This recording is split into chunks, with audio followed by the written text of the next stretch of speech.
शीर्षक भरगत की छाँव। गंगा किनारे बसे एक शांत और पुराने कस्बे के बीचों बीच खड़ा था आनंद भवन। लाल ईंटों और चूने से बना ये 2 मंजिला पुश्तैनी मकान केवल ईंट और गारे का ढांचा नहीं था, बल्कि 4 पीढ़ियों के साझा सुख दुख, हंसी ठिठोली और आंसुओं का गवाह था। घर के ठीक बीचों बीच एक खुला चौकोर आंगन था, जहाँ कोने में लगा तुलसी का पौधा और आंगन के बाहर खड़ा पुराना बरगद का पेड़ मानो इस घर के पहरेदार थे। इस विशाल परिवार के मुखिया थे पंडित रामकिशन जी। 80 पार कर चुके दादाजी कस्बे के एक स्कूल से प्रधानाध्यापक पद से सेवानिवृत्त हुए थे। सफ़ेद धोती कुर्ता, आंखों पर मोटा चश्मा और चेहरे पर उम्र की लकीरों के बीच एक सहज मुस्कान उनकी पहचान थी। उनके साथ थी उनकी धर्मपत्नी शांति देवी, जिन्हें पूरा घर अम्मा या दादी कहकर पुकारता था। शांति देवी के हाथों में केवल घर की चाबियों का गुच्छा नहीं, बल्कि पूरे कुनबे को एक धागे में पिरोकर रखने की अदृश्य शक्ति थी। रामकिशन जी और शांति देवी के 3 बेटे और एक बेटी थी। सबसे बड़े बेटे थे अमर। अमर अपने पिता के स्वभाव पर गए थे, गंभीर, धैर्यवान और हमेशा दूसरों की चिंता करने वाले। वो कस्बे में ही पुश्तैनी किताबों और स्टेशनरी की दुकान संभालते थे। उनकी पत्नी कौशल्या घर की बड़ी बहू थीं, जो सुबह के 4 बजे से उठकर पूरे परिवार की रसोई और व्यवस्था में खुद को खपा देती थीं। उनके 2 बच्चे थे, बड़ा बेटा रोहित, जो शहर में नौकरी करता था, और बेटी प्रिया, जो कॉलेज के आखिरी साल में थी। दूसरे बेटे थे विभोर। विभोर स्वभाव से थोड़े चंचल, बातूनी और व्यापारिक बुद्धि वाले थे। वो कस्बे में कपड़ों की एक बड़ी दुकान चलाते थे। उनकी पत्नी सुनीता थोड़े आधुनिक विचारों की थीं, जिन्हें कभी कभी इस भरे पूरे परिवार में अपनी निजता की कमी खलती थी। उनके 2 बच्चे थे, आयुष और अंशिका, जो दोनों अभी स्कूल में थे और घर के सबसे बड़े उत्पाती थे। तीसरे और सबसे छोटे बेटे थे अनूप। अनूप पूरे घर परिवार के लाडले थे। उन्होंने महानगर से इंजीनियरिंग की थी और अब बेंगलुरु की एक बड़ी आईटी कंपनी में कार्यरत थे। उनकी शादी हाल ही में राधिका से हुई थी, जो खुद भी शहर की पली बढ़ी और एक बैंक में कार्यरत थी। परिवार की इकलौती बेटी पुष्पा पास के ही ज़िले में ब्याही थी, लेकिन जब भी उसे मौका मिलता वो अपने दोनों बच्चों के साथ मायके चली आती थी। आनंद भवन की सुबह किसी उत्सव से कम नहीं होती थी।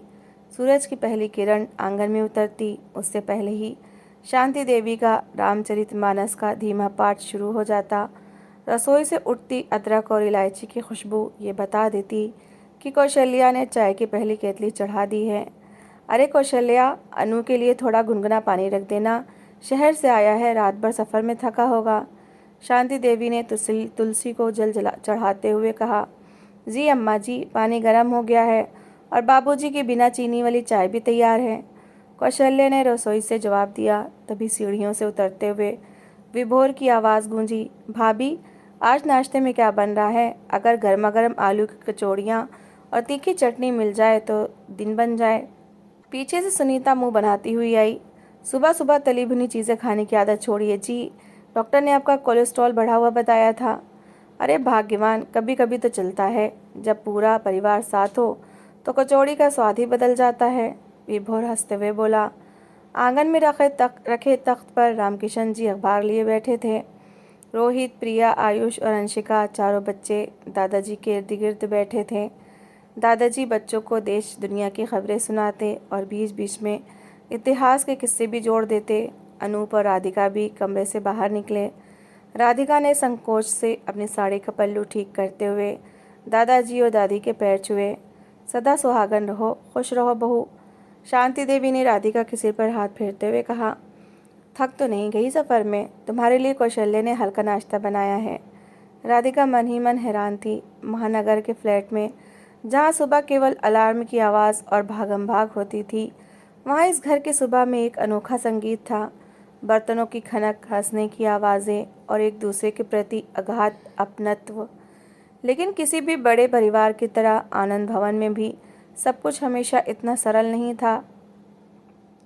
संयुक्त परिवार उस नाव की तरह होता है जिसमें कई पतवारें होती हैं। यदि तालमेल ना हो तो नाव डगमगाने लगती है। अनूप और राधिका की शादी को 6 महीने हो चुके थे और इस बार वो पहली बार 10 दिनों की छुट्टी पर घर आए थे। राधिका को इस बड़े परिवार के तौर तरीके समझने में वक्त लग रहा था। सुबह की चाय से लेकर रात के खाने तक हर काम पूरे कुनबे के अनुसार तय होता था। उसे कभी कभी लगता कि उसकी अपनी कोई स्वतंत्रता नहीं रह गई है। दूसरी तरफ विभोर के मन में भी कुछ समय से एक अजीब सी कड़वाहट पनप रही थी। उनका मानना था कि वो और उनके बड़े भाई अमर ही घर के सारे खर्च, रिश्तेदारियों के लेन देन और बुजुर्गों की सेवा की जिम्मेदारी उठा रहे हैं, जबकि अनूप शहर में बैठकर मोटी तनख्वाह कमाता है और केवल त्योहारों पर आकर छुट्टियां बिताता है। एक शाम जब आंगन में सब बैठे थे, बातों बातों में ये तनाव सतह पर आ गया। विभोर ने चाय की चुस्की लेते हुए कहा, बाबूजी, कपड़े की दुकान के पीछे वाली जो खाली ज़मीन है, मैं सोच रहा था वहाँ एक नया गोदाम बना लूँ। व्यापार बढ़ रहा है, माल रखने की जगह नहीं बचती। अमर ने शांत स्वर में कहा, विभू, वो ज़मीन तो बाबूजी ने इसलिए रखी थी कि आगे चलकर यदि किसी को अलग से कुछ काम शुरू करना हो या आपात स्थिति आए तो काम आ सके। भैया, काम तो मैं भी अपने परिवार के लिए ही कर रहा हूँ। विभोर के स्वर में थोड़ी तलखी थी। और वैसे भी आजकल हर कोई अपने भविष्य की सोच रहा है। अनु को ही देख लीजिए, शहर में उसने नया फ्लैट बुक कर लिया है। हम तो यहीं कस्बाई ज़िंदगी में खप रहे हैं। अनूप चौंक गया। उसने धीरे से कहा, मंझले भैया, मैंने फ्लैट अपनी नौकरी की मजबूरी के कारण लिया है। वहाँ हर महीने भारी किराया देना पड़ता था। इसका मतलब ये तो नहीं कि मैं इस घर से अलग हो गया हूँ। कहने की बातें हैं अनु, सुनीता ने बीच में टोका। शहर में रहने वालों का जीवन अलग होता है। वहाँ का खर्च, वहाँ की शान शौकत। यहाँ तो सुबह से शाम तक सबकी फरमाइशें पूरी करते करते खुद की ज़रूरतें दब जाती हैं। आंगन में अचानक सन्नाटा छा गया। कौशल्या ने सुनीता की ओर देखा पर कुछ नहीं बोली। शांति देवी की आंखें झुक गईं और रामकिशन जी ने चुपचाप अपना चश्मा उतारा और धोती के छोर से उसे पोंछने लगे। ये पहला मौका नहीं था जब बंटवारे और अलग होने की दबी हुई आहट सुनाई दी थी। समय के साथ परिवार का दायरा बढ़ रहा था, ज़रूरतें बढ़ रही थीं और उन ज़रूरतों के साथ बढ़ रही थी व्यक्तिगत महत्वाकांक्षाएं। उस रात घर में किसी ने ठीक से खाना नहीं खाया। रसोई में काम करते हुए कौशल्या की आंखें नम थीं। राधिका ने जब ये देखा तो वो उसके पास आ गई। दीदी, क्या मेरी या अनूप की वजह से घर में कोई बात बिगड़ी है? राधिका ने झिझकते हुए पूछा। कौशल्या ने मुस्कुराने की कोशिश की और राधिका के कंधे पर हाथ रखा। नहीं पगली, ऐसा मत सोचो। परिवार जब बड़ा होता है तो बर्तन भी टकराते हैं, पर इसका मतलब ये नहीं कि बर्तनों को अलग अलग कोने में फेंक दिया जाए। ये घर 4 पीढ़ियों के पसीने से सींचा गया है। तुम्हारे जेठ जी ने अपने भाइयों को पढ़ाने के लिए अपनी पढ़ाई बीच में छोड़ी थी। आज ये घर अगर खड़ा है तो त्याग की नींव पर खड़ा है। उधर बरामदे में रामकिशन जी अकेले बैठे रात के सन्नाटे को सुन रहे थे। शांति देवी उनके पास आकर बैठ गईं। क्या सोच रहे हैं आप? शांति देवी ने पूछा। सोच रहा हूँ शांति, कि क्या हमारे इस बड़े पेड़ की जड़ें कमज़ोर हो गई हैं। जब बच्चे छोटे थे तो एक ही थाली में 4 रोटियां बांटकर खा लेते थे। आज सबके पास अपने अपने कमरे हैं, अपनी अपनी थालियां हैं, फिर भी मन संकरे क्यों हो रहे हैं? समय बदल रहा है पर खून नहीं बदलता। शांति देवी ने दिलासा दिया। बस एक परीक्षा की घड़ी है, आप धीरज रखिए। अगले कुछ दिनों तक घर का माहौल भारी रहा। लोग एक दूसरे से ज़रूरी बातें ही करते। औपचारिकता की एक ऐसी चादर तन गई थी जो उस खुले आंगन की हंसी को निगल रही थी। तभी एक दोपहर अचानक सब कुछ बदल गया। अमर दुकान पर थे और विभोर किसी काम से पास के शहर गए हुए थे। घर में केवल रामकिशन जी, शांति देवी, बहुएं और बच्चे थे। अचानक आंगन से एक भारी आवाज़ आई, जैसे कोई गिर पड़ा हो। कौशल्या और राधिका दौड़कर बाहर आईं। उन्होंने देखा कि रामकिशन जी ज़मीन पर बेसुध पड़े थे। उनका चेहरा पीला पड़ गया था और सांसें उखड़ रही थीं। बाबूजी, बाबूजी, कौशल्या चीख पड़ी। शांति देवी बदहवास होकर उनके पास बैठ गईं। पूरे घर में कोहराम मच गया। बच्चे डर के मारे रोने लगे। अनूप उस समय अपने कमरे में लैपटॉप पर काम कर रहा था। वो आवाज़ सुनते ही नंगे पैर नीचे दौड़ा। उसने पिता की नब्ज़ जांची। नब्ज़ बहुत धीमी थी, दिल का दौरा पड़ा था। राधिका, जल्दी से गाड़ी की चाबी लाओ। अमर भैया को फ़ोन करो। अनूप ने बिना एक पल गवाए पिता को अपनी बाहों में उठाया। शहर में पला बढ़ा दुबला पतला दिखने वाला अनूप उस वक्त अपने पिता के भारी शरीर को अकेले उठाकर बाहर खड़ी गाड़ी की तरफ भागा। कौशल्या और राधिका ने तुरंत शांति देवी को संभाला। चंद मिनटों में खबर पाकर अमर दुकान बंद करके अस्पताल पहुंच गए। रास्ते में फ़ोन पर सूचना मिलते ही विभोर भी अपनी सारी खरीदारी छोड़कर बदहवास हालत में गाड़ी मोड़कर ज़िला अस्पताल की तरफ दौड़े। ज़िला अस्पताल के आईसीयू के बाहर पूरा परिवार जमा था। वो गलियारा जो कुछ देर पहले तक अनजान था अब उनके आंसुओं और प्रार्थनाओं का केंद्र बन गया था। डॉक्टर बाहर आए। उनका चेहरा गंभीर था। हालत बहुत नाजुक है, मैसिव हार्ट अटैक हुआ है, इन्हें तुरंत बड़े मेडिकल कॉलेज ले जाना पड़ेगा और इमरजेंसी सर्जरी करनी होगी। समय बहुत कम है और ख़र्च भी काफ़ी आएगा। विभोर ठीक उसी समय अस्पताल पहुँचे। उनके कपड़े पसीने से तरबतर थे। उन्होंने सीधे अमर के गले लगकर रोना शुरू कर दिया। भैया, बाबूजी को क्या हुआ? ये सब मेरी वजह से हुआ है। मैंने उस दिन बेवजह बहस की थी। अमर ने अपने छोटे भाई को सीने से लगाया। चुप हो जा विभू, ये समय खुद को कोसने का नहीं है। बाबूजी को बचाना है, अमर ने डॉक्टर से कहा। डॉक्टर साहब, आप तुरंत बड़े अस्पताल के लिए एम्बुलेंस तैयार करवाइए। पैसों की आप चिंता मत कीजिए। लेकिन हकीकत ये थी कि अमर की दुकान से रोज़मर्रा का खर्च ही चलता था। उनके पास इतनी बड़ी नकद रकम तुरंत उपलब्ध नहीं थी। विभोर का सारा पैसा कपड़े के नए स्टॉक में फंसा हुआ था। गलियारे के कोने में खड़े होकर विभोर अपना माथा पकड़कर बैठ गए। मेरे पास इस समय केवल 50,000 नकद है, बाकी सब माल में लगा है। कहाँ से लाऊं इतने पैसे? तभी अनूप आके आया। उसने अपना बैग खुला और उसमें से चेकबुक और कुछ कागजात निकाले। भैया, आप पैसों की बिल्कुल चिंता मत कीजिए। अनूप का गला रूंधा हुआ था। मैंने जो शहर के फ्लैट की अगली किश्त के लिए बैंक में पैसे जोड़े थे वो पूरे 7 लाख रुपए खाते में हैं। मैंने अभी अभी अस्पताल के खाते में ऑनलाइन ट्रांसफ़र कर दिए हैं। अगर और भी ज़रूरत पड़ी तो मैं अपनी कंपनी से लोन ले लूँगा। विभोर ने चौंक कर अनूप की तरफ देखा। पर अनु, वो तो तेरे सपनों का घर था। अगर तूने ये पैसे दे दिए तो तेरा फ्लैट छूट जाएगा। अनूप की आंखों से आंसू छलक पड़े। उसने विभोर के हाथ पकड़ लिए। भैया, अगर बाबूजी नहीं रहे तो मैं उस ईंट पत्थर के फ्लैट में किसके आशीर्वाद से रहूँगा? मेरा घर वो फ्लैट नहीं, हमारा आनंद भवन है।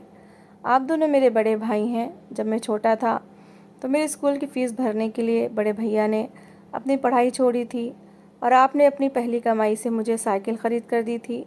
क्या मैं इतना स्वार्थी हो गया कि आज अपने परिवार के काम ना आ सकूं?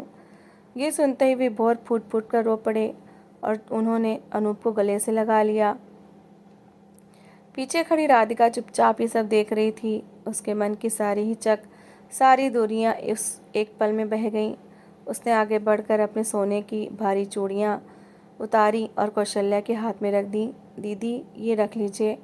अगर रास्ते में या वहाँ कोई ज़रूरत पड़ी तो ये काम आएंगी, राधिका ने दृढ़ स्वर में कहा। कौशल्या ने राधिका को अपने सीने से चिमटा लिया।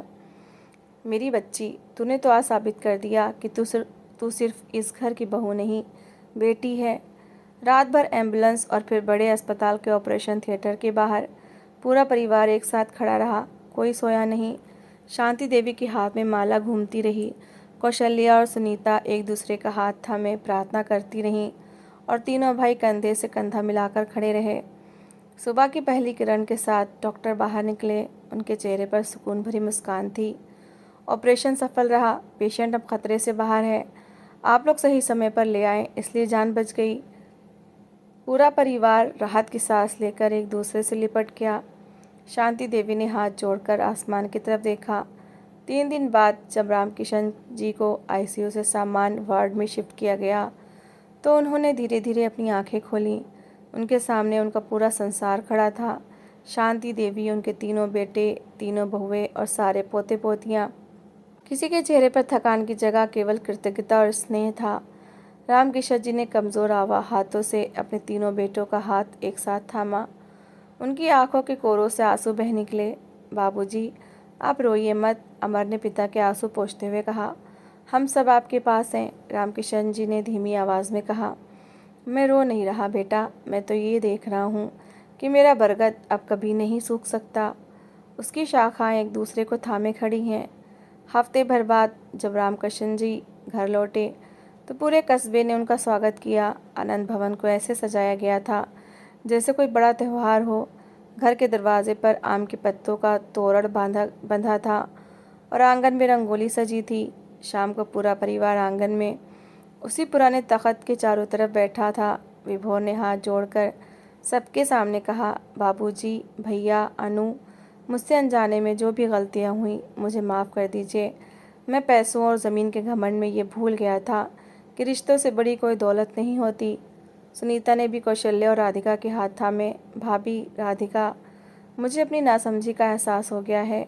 इस घर की असली ताकत हम औरतों का एक साथ रहना ही है। राधिका मुस्कुराई और उसने कहा, दीदी, मैंने और अनूप ने फैसला किया है कि हम हर महीने के अंत में घर आया करेंगे और छुट्टियों में बच्चे यहीं रहेंगे। हम शहर में भले रहें पर हमारी आत्मा इसी आनंद भवन में बसती है। अमर ने आगे बढ़कर कहा, और उस खाली ज़मीन पर कोई गोदाम नहीं बनेगा।